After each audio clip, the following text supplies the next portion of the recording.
Que mis hermanos, buenos días, Dios les bendiga, bienvenidos.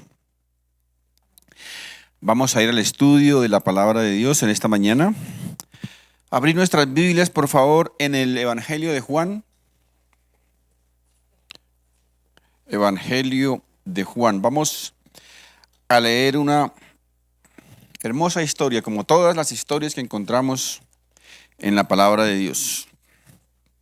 Es un poquito larga, pero es importante que la escuchemos para que podamos tener el contexto de lo que vamos a estudiar en esta mañana. Juan capítulo 9.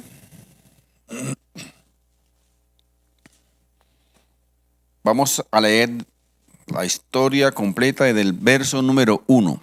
Dice la palabra de Dios: Al pasar Jesús vio a un hombre ciego de nacimiento, y le preguntaron sus discípulos diciendo: Rabí, ¿quién pecó, este o sus padres, para que haya nacido ciego? Respondió Jesús: No es que pecó este ni sus padres, sino para que las obras de Dios se manifiesten en él. Me es necesario hacer las obras del que me envió. Entre tanto que el día dura, la noche viene, cuando nadie puede trabajar. Entre tanto que estoy en el mundo, luz soy del mundo. Dicho esto, escupió en tierra e hizo lodo con la saliva y untó con el lodo los ojos del ciego y le dijo: Ve a lavarte al estanque de Siloé, que traducido es enviado. Fue entonces y se lavó y regresó viendo. Entonces los vecinos y los que antes le habían visto que era ciego decían: ¿No es este el que se sentaba y mendigaba? Unos decían: Él es. Y otros: A él se parece. Él decía: Yo soy. Y le dijeron: ¿Cómo te fueron abiertos los ojos? Respondió él y dijo: Aquel hombre que se llama Jesús hizo lodo, me untó los ojos y me dijo: Ve al Siloé y lávate. Y fui y me lavé y recibí la vista. Entonces le dijeron: ¿Dónde está él? Él dijo: No sé. Llevaron ante los fariseos al que había sido ciego. Y era día de reposo cuando Jesús había hecho el lodo y le había abierto los ojos. Volvieron pues a preguntarle también los fariseos cómo había recibido la vista. Él les dijo: Me puso lodo sobre los ojos y me lavé y veo.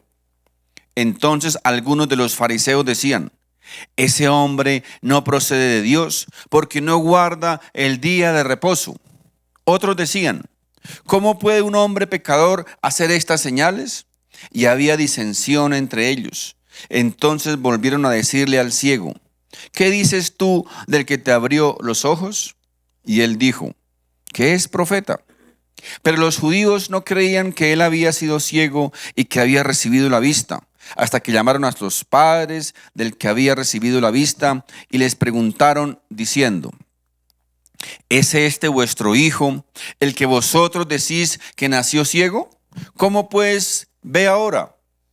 Sus padres respondieron y les dijeron: Sabemos que este es nuestro hijo y que nació ciego, pero ¿cómo ve ahora? No lo sabemos. O quién le haya abierto los ojos, nosotros tampoco lo sabemos. Edad tiene, preguntadle a él, él hablará por sí mismo. Esto dijeron sus padres porque tenían miedo de los judíos, por cuanto los judíos ya habían acordado que si alguno confesase que Jesús era el Mesías, fuera expulsado de la sinagoga. Por eso dijeron sus padres: edad tiene, preguntadle a él. Entonces volvieron a llamar al hombre que había sido ciego y le dijeron: Da gloria a Dios. Nosotros sabemos que ese hombre es pecador. Entonces él respondió y dijo: Si es pecador, no lo sé. Una cosa sé, que habiendo yo sido ciego, ahora veo. Le volvieron a decir: ¿Qué te hizo? ¿Cómo te abrió los ojos? Él respondió: Ya os lo he dicho y no habéis querido oír. ¿Por qué lo queréis oír otra vez? ¿Queréis también vosotros haceros sus discípulos? Y le injuriaron y dijeron: Tú eres su discípulo, pero nosotros discípulos de Moisés somos. Nosotros sabemos que Dios ha hablado a Moisés, pero respecto a ese no sabemos de dónde sea. Respondió el hombre y les dijo: Pues esto es lo maravilloso, que vosotros no sepáis de dónde sea, y a mí me abrió los ojos. Y sabemos que Dios no oye a los pecadores, pero si alguno es temeroso de Dios y hace su voluntad, a ese oye. Desde el principio no se ha oído decir que alguno abriese los ojos a uno que nació ciego. Si éste no viniera de Dios, nada podría hacer. Respondieron y le dijeron: Tú naciste del del todo en pecado, y nos enseñas a nosotros. Y le expulsaron. Oyó Jesús que le habían expulsado, y hallándole le dijo: ¿Crees tú en el Hijo de Dios? Respondió él y dijo: ¿Quién es, Señor, para que crea en él?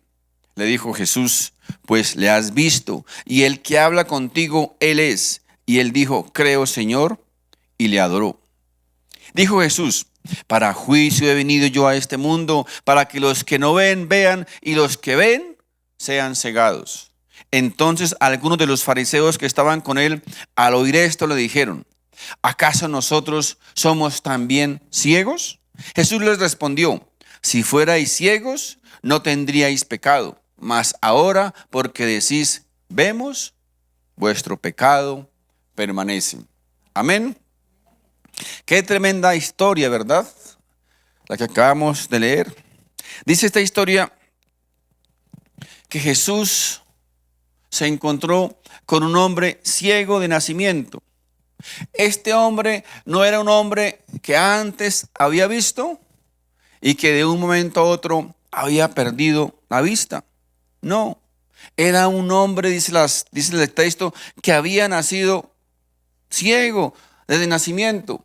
Era un hombre que nunca había visto la luz del día.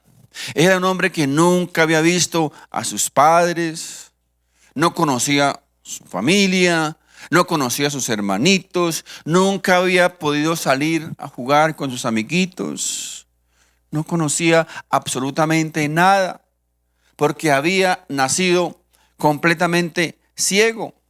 Su vida, mis hermanos, había sido confinada a la oscuridad total. Ahora, en resumidas cuentas, conociendo la cultura de ese entonces, este era un hombre que estaba destinado a vivir en la miseria absoluta, a vivir en el abandono total. En aquel entonces, mis hermanos, no había pensiones, no había familias en acción para ayudar a las personas pobres y necesitadas. No habían políticos que ofreciesen bonos para los necesitados. No había absolutamente nada de eso. Así que, por eso lo digo, era un hombre, repito, que estaba destinado a vivir en la absoluta miseria y pobreza. Pero como vemos, tiene este hombre un encuentro con Jesús delante de sus discípulos. Y estos discípulos lo único que atinan a decir es lo siguiente, miren, en el verso 2, Rabí, ¿quién pecó, este o sus padres, para que haya nacido ciego? Ahora, esta es una pregunta un poco absurda, ¿verdad? Insensata, rayando en lo tonto, porque miren, muy seguramente este hombre era conocido por la región, por ser el ciego del pueblo. Y ellos preguntan, fíjense, ¿quién pecó? ¿Él o sus padres? Recuerden que había nacido ciego. Ni modo que hubiese pecado en el vientre de su mamita, ¿verdad? Pero aunque era una pregunta algo insensata, mis hermanos, es una pregunta que en aquel entonces se hacían casi todas las personas. ¿Saben por qué? Porque ellas siempre en aquel entonces querían asociar la enfermedad con el pecado.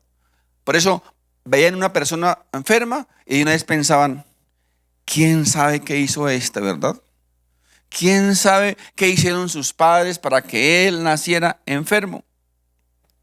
Pero mis hermanos, el Señor Jesucristo, como queriendo acabar con ese mito, les da una contundente respuesta en el verso 3.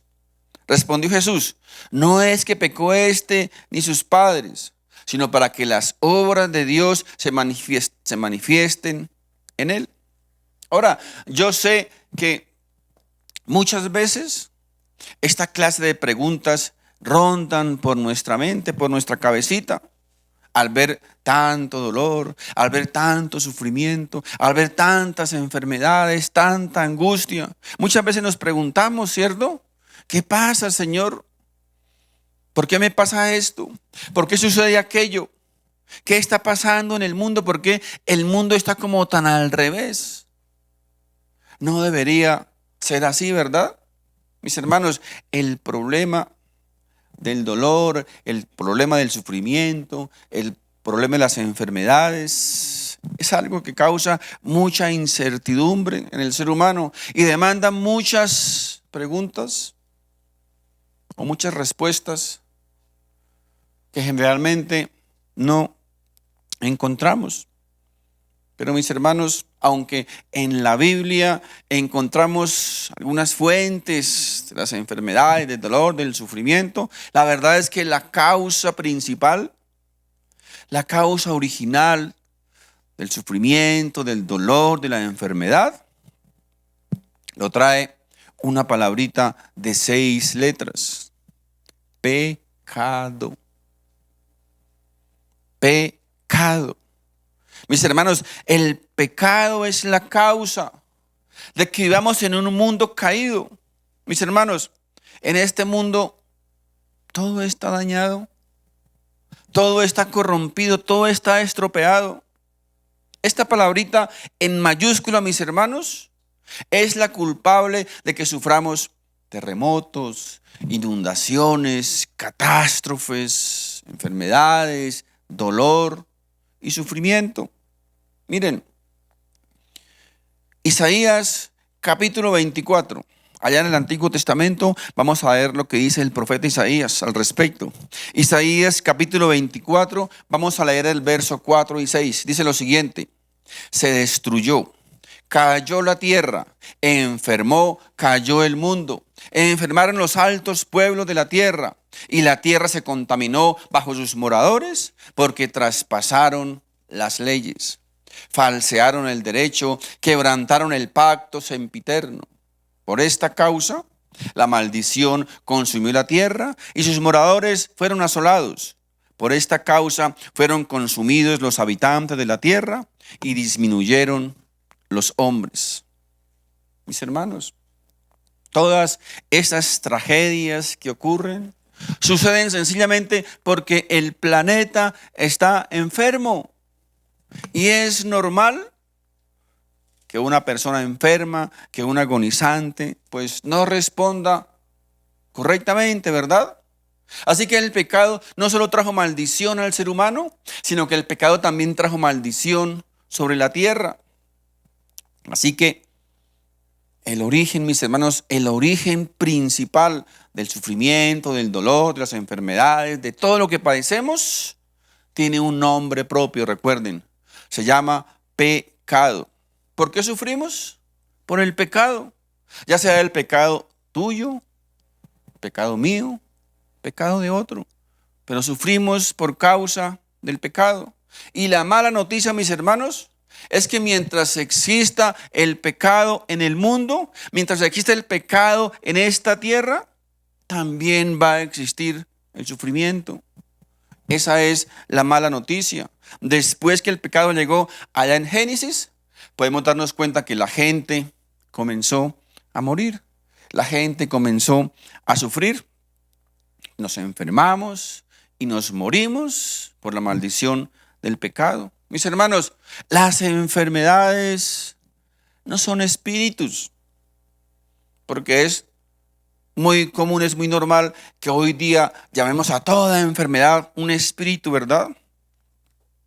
La gripa es un espíritu, el espíritu de la gripa, el espíritu de la hepatitis, el espíritu de la leucemia, el espíritu del cáncer, el espíritu de todo. Todas las enfermedades para muchos son espíritus. Ahora, imagínense ustedes el espíritu del colesterol. Mis hermanos, el colesterol no es un espíritu, ni va a salir con oración y ayuno. Métase eso en su cabecita. El colesterol va a salir, ¿sabe cómo? Siendo responsables con la alimentación, siendo juiciosos, dejando la pereza y haciendo deporte. Así que por más que usted le ore y ayune, eso no va a salir con oración y ayuno. Ha llegado a tanto nivel, mis hermanos, la insensatez a veces del creyente, que ahora hasta el espíritu de la gordana, los gorditos ya oran para que adelgacen los gorditos. Mis hermanos, eso no es un espíritu.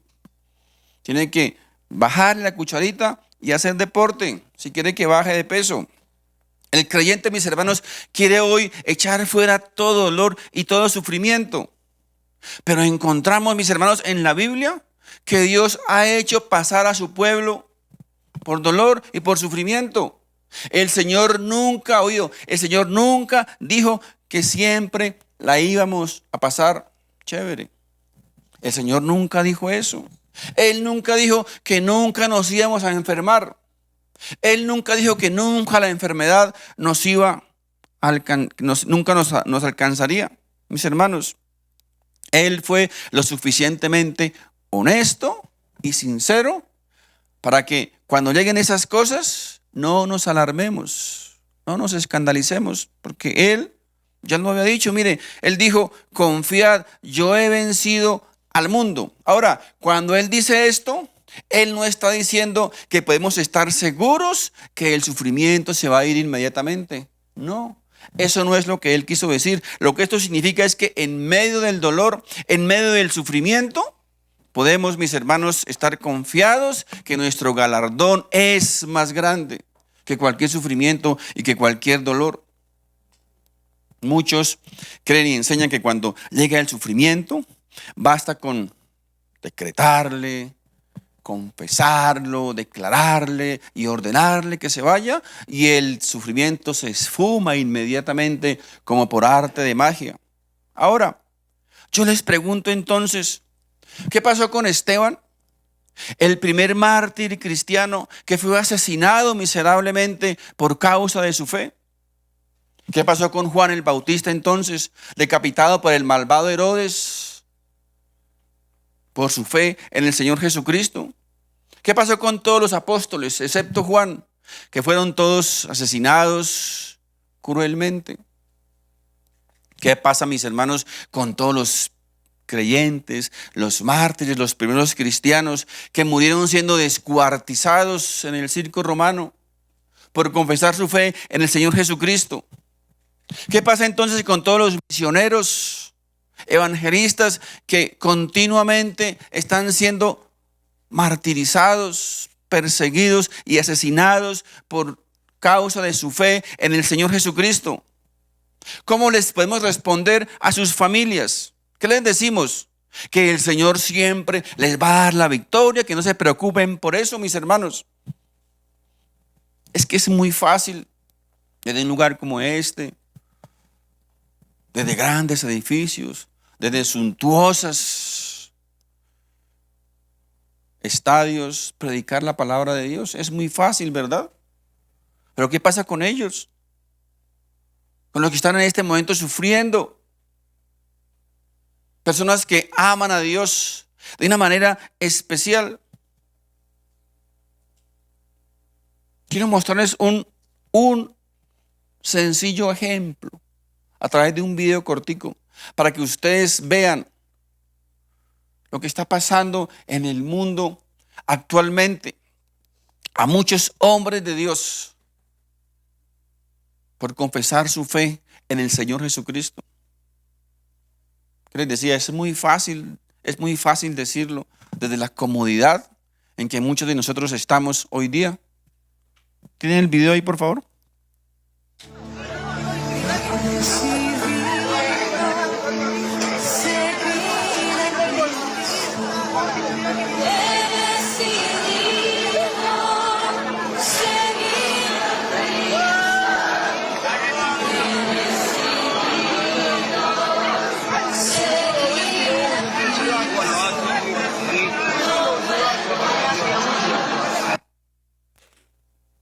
¿Se dan cuenta, mis hermanos?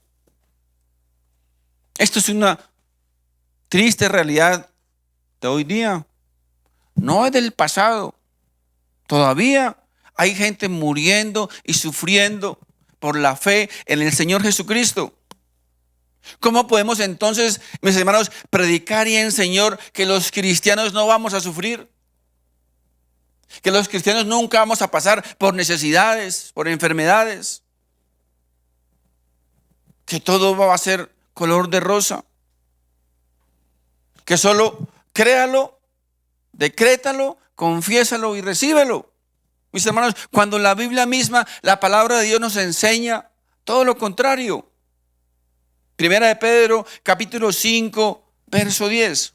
Mas el Dios de toda gracia, que nos llamó a su gloria eterna en Jesucristo, después que hayáis padecido un poco de tiempo, Él mismo os perfeccione, afirme, fortalezca y establezca.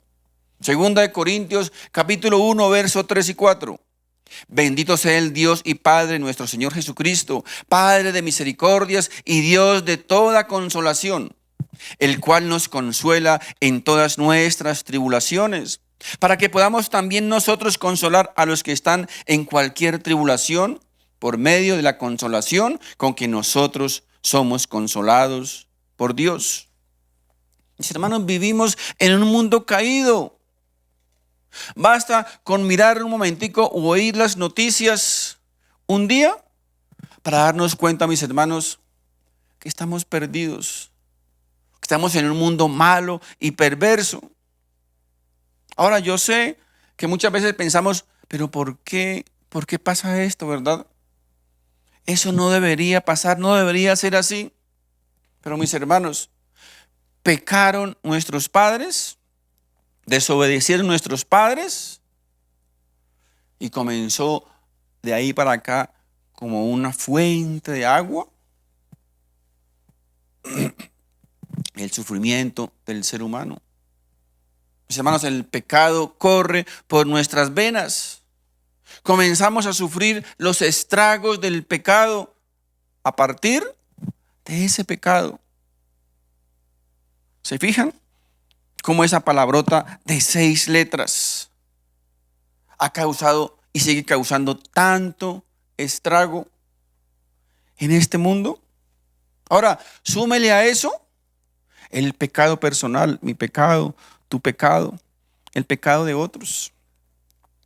Ese pecado, mis hermanos, personal, ese pecado que cometemos va a traer muchas consecuencias dolorosas, no solo para nuestra vida, no solo para el que los comete, sino también va a alcanzar muchas veces a seres queridos, a seres que amamos y que son inocentes. El pecado, mis hermanos, el pecado es algo muy serio. Si no te apartas de ese pecado que estás consintiendo, que estás mimando, que estás tratando de ocultar, si no te apartas de él, mi querido amigo, permítame decirle bajo la autoridad de la palabra de Dios que estás cavando tu propia tumba. Así de sencillo. Recordemos las palabras del rey David en ese hermoso Salmo 32. Verso 1 al 5 dice: bienaventurado aquel cuya transgresión ha sido perdonada y cubierto su pecado. Bienaventurado el hombre a quien Jehová no culpa de iniquidad y en cuyo espíritu no hay engaño. Mientras callé, se envejecieron mis huesos en mi gemir todo el día. Porque de día y de noche se agravó sobre mí tu mano, se volvió mi verdor en sequedad de verano. Mi pecado te declaré y no encubrí mi iniquidad. Dije, confesaré mis transgresiones a Jehová y tú perdonaste la maldad de mi pecado. Yo sé que muchas veces nos cuestionamos el hecho de por qué nosotros tenemos que cargar las consecuencias del pecado, de esos cavernícolas de Adán y Eva, ¿verdad? Pero mis hermanos, hemos ignorado que nosotros mismos, que nuestro propio pecado también termina por rebosar la copa. nuestro propio pecado. Así que volviendo a la historia, en este contexto, el Señor Jesús pasa por aquel lugar, dice la historia, y se encuentra con este hombre ciego de nacimiento. Había nacido ciego. Y después de que los discípulos le hacen esa pregunta algo insensata, la respuesta del Señor Jesucristo trae luz, una luz de esperanza a este mundo caído. El verso 3 dice, respondió Jesús, no es que pecó este ni sus padres, sino para que las obras de Dios se manifiesten en él.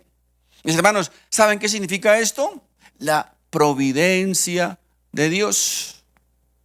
La providencia de Dios, mis hermanos, está por encima de todo.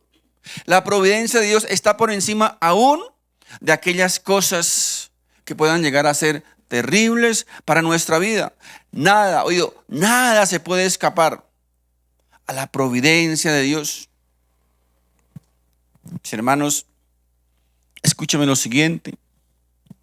En el dolor que estés, en el sufrimiento que estés, en el problema que estés, en la situación que estés, en la prueba que estés, deja de preguntarte ya, ¿por qué? ¿Por qué? ¿Por qué Dios? Y más bien pregúntate, ¿para qué? Dios, ¿qué propósito tienes para mi vida con esta situación? ¿Qué dirección quiere que yo tome, Señor? ¿Qué quiere que yo cambie? ¿Qué quiere que yo aprenda? Los propósitos del Señor, mis hermanos, son tan grandes, tan profundos y tan indescifrables que a muchos nos cuesta entender y aceptar que el Señor llega a permitir en nuestra propia vida a veces el dolor para una obra mayor, para un propósito mucho mayor. No entiendo por qué, mis hermanos, el ser humano se niega a aceptar la voluntad del Señor en nuestra vida.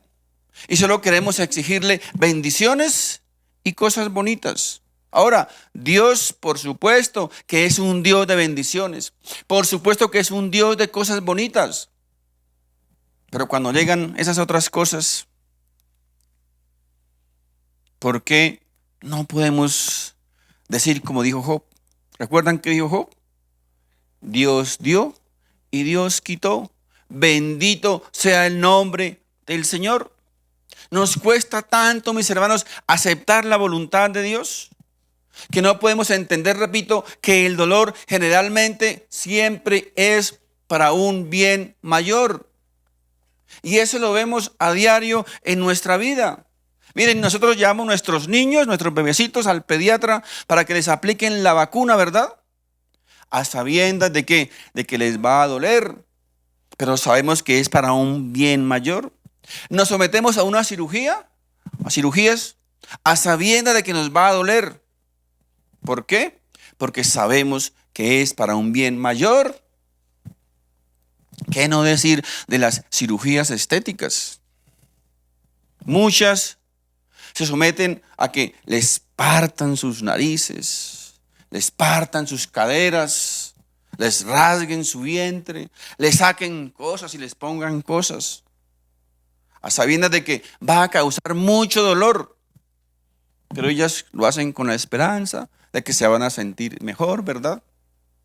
Mis hermanos, muchas veces nuestro Dios tiene que tomar su bisturí espiritual y comenzar a cortarnos cosas que nos están sobrando, cosas que nos están dañando, cosas que nos están desviando. Y esa cortada, mis hermanos, nos va a doler. Por supuesto que nos va a doler. Pero tenemos que entender que siempre es por un bien mayor. Siempre va a ser para un bien mayor. Así que el Señor le responde a sus discípulos, este hombre, Dios permitió que naciera ciego. ¿Para qué? Para que el mundo pudiese ver la mano de Dios. Para que el mundo pudiese ver la gloria de Dios en la vida de este hombre, mis hermanos. Ténganlo presente, siempre hay un propósito especial, hay un plan definido detrás de toda situación. Detrás de este milagro, detrás de este acontecimiento, mis hermanos, hay una señal especial. No era solamente el milagro. Siempre que Jesús hacía un milagro, siempre detrás de ese milagro había una enseñanza, había una señal, un propósito especial. Aquí, por ejemplo, el Señor estaba mostrando que Él es el Señor de la luz, Él es el Señor de la vida. Aunque aquí, miren, ocurrieron los episodios más extraños y curiosos en la vida del Señor Jesús. Dice la Escritura que Él escupió en la tierra y después hizo lodo con esa saliva y con ese barro, ¿verdad? Lo tomó y lo colocó en los ojos de este hombre ciego. ¿Ustedes se imaginan, mis hermanos, la cara de las personas que estaban viendo eso? ¿Ustedes se imaginan la cara de su asesor de imagen? Pero Señor, ¿cómo se le ocurre hacer eso? ¡Qué vergüenza! Como dicen, yo como que me escondo. No habría otra forma como más decente, como más elegante para hacer ese milagro. Miren, mis hermanos, aún siendo sus discípulos, ellos no podían discernir la señal detrás de ese milagro. Recordemos que el Señor Jesús es el mismo Dios. Y allí no estaba haciendo otra cosa que mostrando su deidad. Recuérdense que en Génesis, ¿qué hizo Dios con el hombre? Tomó tierra, ¿verdad? Tomó lodo, hizo al hombre y le dio vida, ¿verdad? ¿Qué está haciendo aquí? Está tomando tierra, colocándola en esos ojos muertos, oscuros, y dándoles vida. Está, mis hermanos, solamente mostrándoles que Él sigue siendo el mismo Dios. Jesús, mis hermanos, es el Dios creador, es el Dios hecho carne, es la luz del mundo y el creador, mis hermanos, de todas las cosas. Jesús, el Hijo de Dios. Ahora, cuando los fariseos se enteran de esto, mis hermanos, madre mía, ¿quién dijo miedo? Se enfurecieron. Se enfurecieron porque, según ellos, Jesús no podía sanar ese día porque ese día era el sábado, el día de descanso. Y para ellos era un día súper sagrado, era un día terrible, nadie podía hacer nada. Y este hombre, ¿cómo se le ocurre sanar el día sábado? No podría haberlo hecho el lunes o el viernes, ¿por qué el sábado? Parece que por las orejas de esos fariseos les salía humo. ¿Cómo se le ocurre sanar el día sábado? A estos hipócritas religiosos lo único que les importaba era conseguir algo, una evidencia, una prueba para condenar a Jesús. A ellos no les importó que ese pobre hombre llevaba toda una vida de miseria en la oscuridad. No le importó que ese hombre estaba ciego y que ahora estaba viendo. A ellos no les importa eso. A ellos les importaba otra cosa, ¿verdad? Porque así son los hipócritas y religiosos. Es una característica que denotan los hipócritas y los religiosos. Los hipócritas religiosos, mis hermanos, les interesa más ser autoridad que vivir bajo autoridad. Los hipócritas religiosos les importa más impresionar a otros que servir a la gente. Los hipócritas religiosos les interesa mucho más, mis hermanos, controlar el comportamiento de los demás que en corregir su propio comportamiento. Los hipócritas religiosos les importa más y les interesa más imponer reglas a los demás que extender gracia al caído. Los hipócritas religiosos, mis hermanos, les interesa mucho más convencer a otros de que ellos tienen razón en lugar de ellos ser justos. Al hipócrita religioso le importa más, le interesa más lo externo de los demás que su vida interna. Esos son los hipócritas religiosos que vivían en aquel entonces y que están todavía presentes en la iglesia de hoy día. Ustedes se dieron cuenta la manera en que interrogaron a este hombre. Querían tratar de sacarle de cualquier manera una causal para acusar a Jesús. Aquí es como si estuviese ya presente la Santa Inquisición. Querían condenar a Jesús por cualquier motivo. Ahora, fíjense la firmeza de este ex ciego en cuanto a la realidad de su sanación representa la firmeza de todo creyente que ha tenido un encuentro con el Señor Jesucristo. No podemos negar lo innegable. No podemos negar lo que Cristo ha hecho en nuestra vida. Fíjense, mis hermanos, el verso 8. Entonces los vecinos y los que antes le habían visto que era ciego, decían: ¿no es este el que se sentaba y mendigaba? Unos decían: él es. Y otros: a él se parece. Él decía: yo soy. Mis hermanos, estas son las mismas preguntas que un día nos van a hacer a nosotros como creyentes. ¿No era usted el borracho? ¿Usted no era el adúltero? ¿Usted no era el fornicario? ¿Usted no era el drogadicto? ¿Usted no era el mentiroso? ¿Qué pasó? ¿Qué le hicieron? ¿Qué se hizo? ¿Quién lo ayudó? ¿Cómo hizo? Ahora, cuando usted le dice la verdad de quién fue el que hizo la obra, algunos no lo van a creer. Algunos lo van a querer ignorar. Pero ¿saben qué? Otros van a querer conocer de él. Otros van a querer recibir lo que usted ha recibido. Por eso, mis hermanos, el Señor Jesucristo no necesita que seas un gran teólogo, un gran orador, para que comparta lo que Dios ha hecho en tu vida. ¿Saben qué es lo que quiere el Señor Jesucristo? Él solamente quiere que digas lo que dijo este ex ciego. En el verso 25, entonces él respondió y dijo: si es pecador, no lo sé. Una cosa sí sé, y la sé perfectamente, ¿verdad? Que yo, habiendo sido ciego, ahora veo. Era lo único que él sabía y lo sabía perfectamente. Esta enseñanza, mis hermanos, aparte de mostrar la gloria del Señor, sirve también para mostrar la tremenda ceguera del ser humano.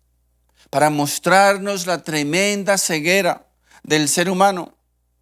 La pregunta aquí es: ¿qué más evidencias necesitaban esos fariseos para creer? ¿Qué más necesitaban? Lo tenían ahí al frente de sus narices. Había nacido ciego y ahora estaba viendo. ¿Qué más necesitaban?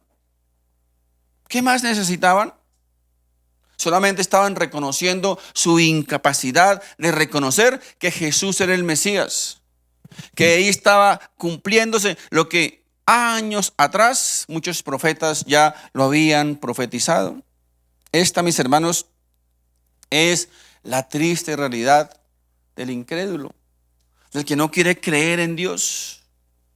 El incrédulo se niega a reconocer y aceptar que Jesús es la única respuesta para toda necesidad del ser humano. Jesucristo es la única respuesta. Mis hermanos, la Biblia nos enseña que la incredulidad es el padre, es la madre, es la abuela, es el abuelo, es todo el pecado. La incredulidad, mis hermanos, es el peor pecado. Usted puede mostrarle, puede demostrarle, puede enseñarle, puede traerle evidencias a un incrédulo de la vida espiritual y él no va a creer. Él no va a aceptar, mis hermanos. ¿Saben por qué? Porque la incredulidad no está aquí en la cabeza. La incredulidad está en el corazón. El incrédulo tiene problemas es con el corazón. Y estos hipócritas religiosos tenían ese problema. Tenían la evidencia al frente de sus ojos y se negaban a aceptarlo. Se negaban a creerlo. De hecho, Juan en el capítulo 3, verso 18 dice: el que en él cree, ¿en quién? En Jesucristo, ¿verdad? El que en él cree no es condenado, pero el que no cree ya ha sido condenado porque no ha creído en el nombre del unigénito Hijo de Dios. Fíjense, mis hermanos, la incredulidad es el peor pecado, es el pecado de pecados, porque el que no quiera creer, no hay nada que hacer. ¿Qué hace usted con alguien que no quiere creer? ¿Qué hacía el Señor con esos hipócritas religiosos? Tenían al ex ciego ahí frente a sus narices, viendo, y no aceptaban. Porque eso, mis hermanos, eso hace la incredulidad. Mis hermanos, permítame decir lo siguiente. En esta historia, el verdadero ciego no es el más ciego. En esta historia, el verdadero ciego o los verdaderos ciegos eran los que tenían los ojos bien abiertos. El verdadero ciego eran aquellos hipócritas religiosos. Ellos eran los verdaderos ciegos. Eran incapaces de aceptar lo evidente. Eran incapaces de aceptar lo que estaba delante de sus narices. De hecho, por eso reza por ahí el adagio popular, ¿recuerdan? No hay peor ciego que quien no quiera ver, ¿verdad? Estos fariseos, repito, eran capaces de ver con sus ojos físicos, pero eran incapaces de ver con sus ojos espirituales. Por eso, mis hermanos, la ceguera espiritual es la peor de las cegueras. ¿Saben por qué? Porque el ciego físico, él es consciente de que tiene un problema, ¿verdad? El ciego físico es consciente de que él necesita ayuda, de que él no puede ver. Es consciente de su enfermedad, de su incapacidad. Pero mis hermanos, el ciego espiritual no es consciente de su problema. El ciego espiritual cree que él está bien. El ciego espiritual cree que los demás son los que están bien. Así pasa con el incrédulo. El incrédulo cree que él está bien. El incrédulo cree que los demás son los que están mal. El incrédulo cree que él no necesita de Jesús. El incrédulo cree que él no necesita de salvación, que él no necesita de nadie, porque él cree que está bien. Mis hermanos,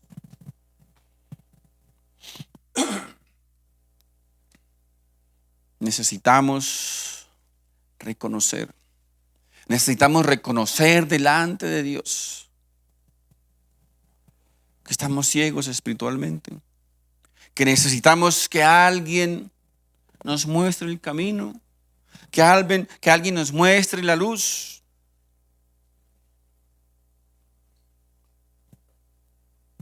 Porque el incrédulo cree que él es la luz, que él está en la luz. Mire, 1 Corintios capítulo 2, verso 14 dice, pero el hombre natural no percibe las cosas que son del Espíritu de Dios. El hombre que vive apartado de Dios, que no cree en Dios, que no cree en lo espiritual, dice aquí la palabra de Dios. Él no percibe, él no entiende, él no puede discernir las cosas espirituales, porque para él son locura. Mis hermanos, para el incrédulo nosotros todos estamos locos. Estamos locos. Estando aquí una mañana el domingo, en lugar de estar durmiendo, descansando, desenguayabando después del partido de anoche. Estar aquí es una locura, ¿verdad? ¿Por qué? Porque él no entiende esas cosas, dice la Biblia, él no entiende. Porque las cosas espirituales se deben discernir espiritualmente. Dice, no las puede entender porque se han de discernir espiritualmente. El ciego espiritual, mis hermanos, está ciego como ese hombre que nació ciego de nacimiento. Todos nacemos ciegos espiritualmente. Nadie, mis hermanos, puede discernir las cosas del Espíritu por sí solo. Nadie podemos hacerlo. El pecado, mis hermanos, el pecado original está en nuestras venas. El pecado original corre por nuestra sangre. El pecado original, mis hermanos, causa que vivamos en rebeldía en todo momento contra Dios. Y si no buscamos ayuda espiritual, vamos a vivir toda nuestra vida como tendrá que vivir ese ciego, en la absoluta miseria espiritual, porque vamos a permanecer ciegos de por vida. Ahora fíjense en lo siguiente, mis hermanos. Este hombre, antes de ser limpio en las aguas del estanque, que de paso recuerdan que significa enviado, este hombre estaba sucio, ¿verdad? Así que el Señor, antes de darle luz a sus ojos, ¿qué hizo el Señor primero? Lo ensució, ¿verdad? Lo ensució primero y luego lo envió, ¿qué? A lavarse, dice, al estanque de Siloé. Mis hermanos, ¿cuál es el principio aquí? Para recibir limpieza espiritual es necesario sentirnos sucios. Solo si nos sentimos sucios podemos buscar ayuda, ¿verdad? Si nos sentimos sucios podemos buscar que nos limpien. Por eso, mis hermanos, gloria a Dios si te sientes sucio en algún momento. Porque sintiéndonos sucios podemos acercarnos a la luz. Podemos acercarnos a Jesús para que nos limpie como lo hizo con este pobre hombre. Pero mis hermanos, si te sientes sucio, oído, tampoco te quedes ahí quietico sentado. Si te sientes sucio, ve y corre al estanque de la gracia de Dios para que seamos limpiados y podamos decir, gloria a Dios, ahora veo, como dijo este hombre. Mira el verso 39, dijo Jesús, para juicio he venido yo a este mundo, para que los que no ven, vean, y los que vean, sean cegados. Amigo, escúchame lo siguiente, o confiesas, o reconoces que estás sucio, que eres ciego, y el Señor te dará la vista, o continúas creyendo que ya ves, y vas a permanecer en tenebrosa oscuridad. Solo Jesús, mis hermanos, solo Jesús es la luz del mundo. Solo Jesús puede traer luz a nuestra oscuridad. Solo Jesús nos puede abrir esos ojos que están cegados por la tierra, por la basura, por la contaminación de este mundo. Solo Jesús, el enviado de Dios, puede traer luz y discernimiento a tu vida y a mi vida. Amén. Mis hermanos, Dios les bendiga. Quiero invitar por favor al grupo de alabanza. Padre Santo, en el nombre de Jesús, bendito Dios, te damos, Señor, como siempre, las gracias por tu palabra, Señor. Gracias, bendito Dios, por tu palabra. Gracias, Señor, porque tu palabra, Señor, es vida. Porque tu palabra, Señor, es ese pan que viene del cielo para la necesidad del ser humano. Tu palabra es esa agua que sacia la sed espiritual del hombre, Señor. Tu palabra, Señor, es esa luz, esa antorcha que ilumina, que indica, Señor, que nos muestra el camino correcto, Señor. Gracias, bendito Dios. Gracias, Padre Santo, porque un día, Señor, tú colocaste en nuestro corazón, Señor, el sentirnos sucios. Un día tú colocaste en nuestro corazón, Señor, la necesidad espiritual de buscar tu ayuda, Señor. De buscar que tú lavaras nuestros ojos, que tú trajeras luz a nuestros ojos, Señor. Gracias, bendito Dios, por ese privilegio hermoso, Señor, de ser tus hijos hoy. Y hoy oramos, Padre Santo, para que tu mano poderosa, Señor, tus dedos sanadores, Padre Santo, puedan seguir recorriendo la tierra, Señor, y colocando, Señor, esa luz cada día más y más al hombre perdido, Señor. Gracias, Padre Santo. Gracias, bendito Dios. Gracias, Padre Santo. Yo ruego, Señor, en esta mañana, Señor, especialmente en este lugar, bendito Dios, si tú puedes ver, Señor, nuestros ojos, tierra, lodo, que están eclipsando, que están tapando, que están trayendo oscuridad, Señor, nuestra vida espiritual, bendito Dios, yo te ruego, Padre Santo, que sea hoy tu mano, que sean tus dedos, bendito Dios, limpiando esos ojos, que seamos lavados en ese estanque de tu gracia, Señor, que nos permita, Padre Santo, comenzar a ver la luz, Señor, de tu gloria, la luz de tu perdón, la luz de tu paz, bendito Dios, Padre Santo. Gracias, mi Señor Jesús, gracias. En el nombre de Jesús hemos orado. Amén y amén.